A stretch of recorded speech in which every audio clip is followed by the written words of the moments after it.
Friends, Narendra Modi सरकार को सत्ता में आए हुए 8 साल हो चुके हैं और इस दौरान सरकार ने कई योजनाएं, स्कीम्स और प्लान्स लॉन्च की है।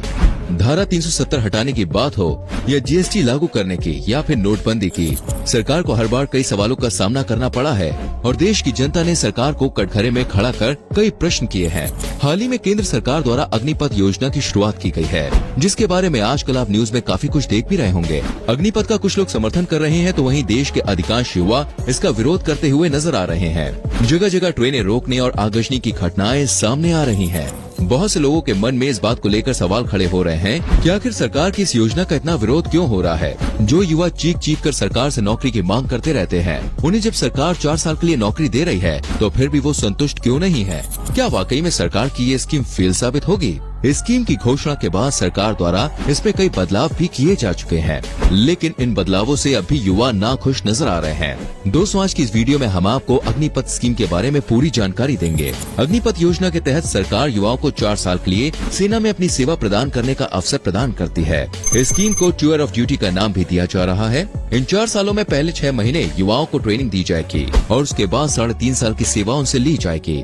इस दौरान सरकार की ओर से सभी युवाओं को एक फिक्स सैलरी भी दी जाएगी। जो भी युवा इस योजना के तहत सेना में भर्ती होंगे उन्हें अग्निवीर के नाम से जाना जाएगा। अग्निवीर बनने के लिए युवाओं का हाई स्कूल पास करना जरूरी है और उनकी उम्र 17.5 साल से 21 साल के बीच होनी चाहिए।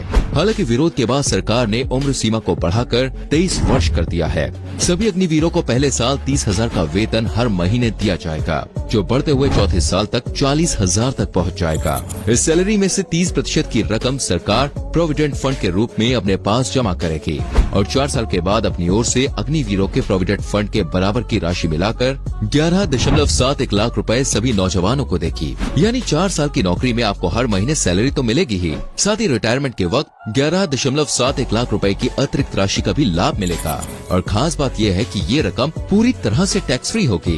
पहले साल में सरकार 46,000 युवाओं को सेना में भर्ती करने की योजना बना रही है। आपको बता दें कि ये सभी भर्तियां सशस्त्र सैन्य बल के लिए की जाएगी, यानी कि ट्रेनिंग के दौरान युवाओं को हथियार चलाना भी सिखाया जाएगा। 40,000 जवानों की भर्ती आर्मी में होगी तो वहीं 3-3 हजार अग्निवीरों को नौसेना और वायुसेना में शामिल किया जाएगा। हर साल अग्निवीरों की संख्या में इजाफा किया जाएगा और 6 साल बाद लगभग 1.25 लाख युवाओं की भर्ती इस योजना के तहत आर्मी में की जाएगी। इस योजना की एक और खास बात यह है कि इससे सेना में जातिवाद कम होगा। अभी तक आपने देखा होगा कि हमारी सेना अलग अलग बटालियन और रेजिमेंट में बटी हुई है, जैसे सिख रेजिमेंट, जाट बटालियन या राजपुताना राइफल्स। लेकिन इस योजना में किसी विशेष समुदाय के लोगों को किसी भी रेजिमेंट में प्राथमिकता नहीं दी जाएगी। किसी भी राज्य और समुदाय के लोगों की पोस्टिंग किसी भी रेजिमेंट और राज्य में की जा सकती है। ये रेजिमेंट और बटालियन में सेना को बांटने का सिस्टम अंग्रेजों द्वारा बनाया गया था, जो धीरे धीरे खत्म कर दिया जाएगा। सेना में भर्ती होने की प्रक्रिया काफी हद तक पहले जैसी ही रहेगी। इच्छुक उम्मीदवारों को फिजिकल और मेडिकल टेस्ट क्लियर करना होगा और उसके बाद उनका इस योजना के लिए चयन किया जाएगा। अब बात करते हैं सरकार आखिर ये योजना लेकर ही क्यों आई है। क्या सरकार का मकसद युवाओं को रोजगार देना है या फिर इसमें सरकार का अपना कोई स्वार्थ छिपा है या इससे भारतीय सेना को कोई फायदा होगा? असल में अग्निपथ लाने की योजना ये तीनों ही है। फिलहाल हमारी भारतीय सेना की औसत उम्र 32 साल है, जो अन्य देशों के मुकाबले काफी अधिक है। कम उम्र के नौजवानों को सेना में शामिल करने से औसतन उम्र में कमी आएगी, जो कुछ ही सालों में घटकर 26 तक पहुंच सकती है। साथ ही इससे सेना में एक नए जोश और उमंग का संचार होगा। भारतीय सेना युवाओं के जोश और हिम्मत से लबालब नजर आएगी। वहीं दूसरी ओर इस योजना से सरकार का पेंशन बोझ भी कम होगा। फिलहाल शिक्षा बजट में 55% हिस्सा केवल सैनिकों की सैलरी और पेंशन में ही खर्च हो जाता है। अग्निपथ योजना में किसी प्रकार के पेंशन को शामिल नहीं किया गया है। साथ ही कैंटीन जैसी सुविधाएं भी अग्निवीरों को नहीं दी जाएगी, जिससे सरकार के खर्च में यकीनन कमी आएगी और बचे हुए पैसे का इस्तेमाल सरकार आधुनिक उपकरण खरीदने में कर सकेगी।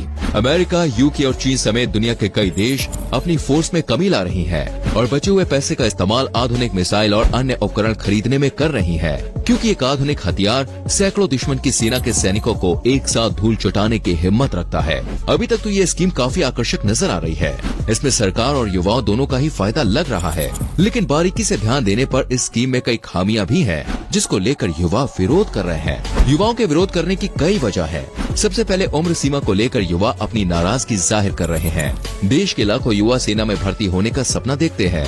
खास तौर पर ग्रामीण क्षेत्रों में युवा अपने देश के लिए कुछ करना चाहते हैं। फिट रहने के लिए रोजाना सुबह उठकर कई किलोमीटर की दौड़ लगाते हैं। इसके अलावा सेना में भर्ती होना देखिए एक अच्छा रोजगार भी माना जाता है, जिसमें जॉब सिक्योरिटी और पेंशन जैसी सुविधाएं भी मिलती हैं। लेकिन पिछले 2 सालों से सेना की भर्ती रुकी हुई है और इस कारण कई युवाओं की उम्र 21 और 23 साल की तय सीमा को पार कर चुकी है। ऐसे में वे युवक बेहद ही निराश हैं। उन्हें लग रहा है कि अब सेना में भर्ती होने का जो उनका सपना है वो सिर्फ एक सपना ही बन के रह जाएगा, क्योंकि अग्निपथ लॉन्च होने के बाद ऐसा माना जा रहा है कि सेना में सभी भर्तियां इस योजना के तहत की जाएंगी। अग्निपथ योजना में किसी प्रकार की जॉब सिक्योरिटी का प्रावधान नहीं है, यानी कि 4 साल की नौकरी के बाद युवा बेकार और एक बार फिर से बेरोजगार हो जाएंगे। जो युवा 23 साल की उम्र में आर्मी ज्वाइन करेंगे वो 27 साल की उम्र में रिटायर हो जाएंगे। लेकिन रिटायर होने के बाद वो क्या करेंगे, इसके बारे में सरकार के पास कोई स्पष्ट जवाब नहीं है। सरकार का कहना है कि रिटायर होने वाले अग्निवीरों में से 25% अग्निवीरों को सेना में परमानेंट जॉब ऑफर की जाएगी। अगर वो बिजनेस करना चाहते हैं या कोई स्टार्टअप ओपन करना चाहते हैं तो उन्हें सरकार की तरफ से आर्थिक सहायता प्रदान की जाएगी। सस्ती दरों पर लोन उपलब्ध कराया जाएगा। साथ ही पुलिस भर्ती में अग्निवीरों को प्राथमिकता दी जाएगी। ऐसे में जो युवक सालों से पुलिस में भर्ती होने की तैयारी कर रहे हैं उनकी भर्ती में भी असर दिखाई देगा और वो भी इस योजना के विरोध में सड़क पर उतर रहे हैं। एक तरह से देखा जाए तो युवा भी अपनी जगह ठीक ही है और सरकार से उनके सवाल जो है वो जायज भी है। यहाँ पर हम सिर्फ युवाओं की बात और सवालों को ठीक बता रहे हैं। उनके विरोध करने का जो तरीका है वो गलत है। देखिए, देश की संपत्ति को नुकसान पहुंचाकर विरोध करने का तरीका बिल्कुल भी सही नहीं है और सरकार इस बात पर ध्यान दे रही है कि जो युवक आगजनी जैसी घटनाओं में शामिल हैं, वीडियो फुटेज और सीसीटीवी कैमरा की मदद से उनकी पहचान की जाएगी और अग्निपथ योजना से उन्हें वंचित रखा जाएगा। अग्निपथ की घोषणा और इसके विरोध प्रदर्शन के बाद सरकार एक के बाद एक नया ऐलान कर रही है। पुलिस फोर्सेज में रिटायर अग्निवीरों को प्राथमिकता दी जाएगी। रक्षा मंत्रालय ने 10% का आरक्षण अग्निवीरों के लिए सुरक्षित रखने की बात कही है। असम राइफल्स, सीएपीएफ और सीआरपीएफ में भर्ती प्रक्रिया के दौरान अग्निवीरों को प्राथमिकता दी जाएगी।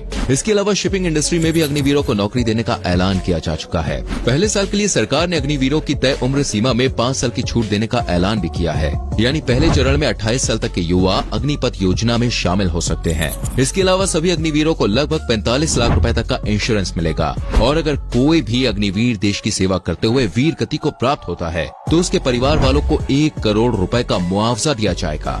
साथ ही शहीद के बचे हुए कार्यकाल तक पूरी सैलरी भी परिवार को दी जाएगी। इन सब के अलावा जो युवा 10वीं पास करने के बाद अग्निपथ योजना का हिस्सा बनते हैं तो 4 साल की सेवा के बाद उन्हें 12वीं पास के बराबर की डिग्री दी जाएगी, जिससे वो अपनी आगे की पढ़ाई पूरी कर पाएंगे। लेकिन देखिए, बात यहीं पे खत्म नहीं हो जाती है। इस योजना को लेकर अब भी कई सवाल हैं। एक्सपर्ट्स का कहना है कि क्या 6 महीने की ट्रेनिंग में अच्छे सैनिक तैयार हो सकते हैं जो चीन और पाकिस्तान जैसी ताकतवर सेनाओं के सामने टिकने में सक्षम हो। इस योजना से सेना में मैच्योरिटी कम हो सकती है। साथ ही औसतन उम्र में कमी आने से अनुभव में भी कमी आएगी। कई बार दुश्मन से लड़ाई के वक्त सैनिकों का अनुभव ही उनके सामने आता है, लेकिन दुश्मन की सेना का सामना अग्निवीर किस तरह कर पाएंगे, ये सवाल विचार करने योग्य है। अभी तक यही माना जा रहा है कि 4 साल के बाद अग्निवीर एक बार फिर बेरोजगार हो जाएंगे। सरकार ने 25% अग्निवीरों को परमानेंट करने की पेशकश तो की है, लेकिन बाकी के जो 75% युवा हैं वो कहाँ जाएंगे। रक्षा मंत्रालय, सीएपीएफ या शिपिंग इंडस्ट्री में नौकरियों में प्राथमिकता या आरक्षण देने की बात जो कही है, क्या उस पर युवा भरोसा कर पाएंगे। सरकार को पलटने में देखिए देर नहीं लगती है और नई सरकार अपने अनुसार नियमों में बदलाव करना शुरू कर देगी, जिससे वो पुरानी सरकार और उनकी योजनाओं पर बेरोजगारी का ठीकरा फोड़ सके। और अगर रिटायर्ड अग्निवीर उच्च शिक्षा की तरफ कदम बढ़ाते हैं तो क्या वो अपने से 4 साल छोटे विद्यार्थियों के साथ तालमेल बिठा पाएंगे। इसके अलावा दोस्तों, कुछ विशेषज्ञों का ये भी कहना है कि 4 साल की सेवा के दौरान अधिकतर अग्निवीर अपनी ड्यूटी पर ठीक से फोकस ही नहीं कर पाएंगे। उनके अंदर देश सेवा का वो जज्बा नहीं आ पाएगा जो एक असली सैनिक के अंदर होता है, क्योंकि उनके मन में बस एक ही बात घूमती रहेगी, वो तो सिर्फ 4 सालों के लिए सेना में भर्ती हुए हैं और 4 साल के बाद वो क्या करेंगे, इसको लेकर अधिक चिंतित रहेंगे। साथ ही कुछ लोगों ने इस बात को लेकर भी अपनी राय प्रकट की है कि रिटायर होने के बाद जब अग्निवीरों के पास रोजगार नहीं होगा तो वो गलत कामों की तरफ आकर्षित हो सकते हैं, क्योंकि हथियारों के बारे में उन्हें काफी अच्छी जानकारी हो जाएगी और ये जानकारी देश और समाज के लिए कब खतरा पैदा कर दे ये बात कोई नहीं जानता। कुछ लोग अग्निपथ योजना की तुलना अनिवार्य मिलिट्री रूल से कर रहे हैं। इजराइल, रूस, सिंगापुर, कोरिया, ब्राजील, ईरान और टर्की जैसे तमाम देशों में अनिवार्य सैन्य सर्विस का नियम है, यानी अडल्ट होने के बाद हर युवा को सरकार द्वारा तय सीमा के लिए सेना में अपनी सेवा प्रदान करनी ही होगी। लेकिन उन देशों की तुलना भारत से नहीं की जा सकती है, क्योंकि विकसित देश में देखिए रोजगार की कोई समस्या नहीं है। सैन्य सेवा के बाद वहाँ के युवाओं को आसानी से नौकरी मिल जाती है और जब ये नियम देश के सभी लोगों पर लागू होता है तो देश का सिस्टम भी उसी तरह से डेवलप होने लगता है। लेकिन भारत की सिचुएशन अलग है।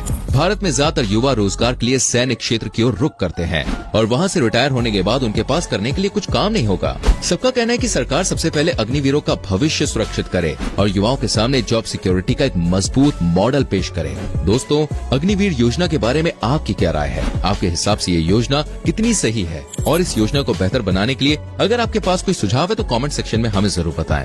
आज के लिए इतना ही।